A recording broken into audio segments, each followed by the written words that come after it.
Herkese merhaba arkadaşlar. Ben Zeynep Erva. Bugün sizlerle aldığım çimen kişiyi. Bakın içine var.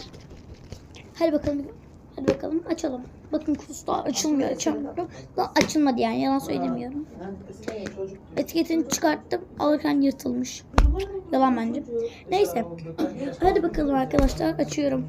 Ama bunu açmadan önce videoyu beğenip abone olup yorum atmayı unutmayın. Biraz bekliyoruz. Gel. Bekliyorum. Kapatıyorum kapıyı, giremezsin buraya.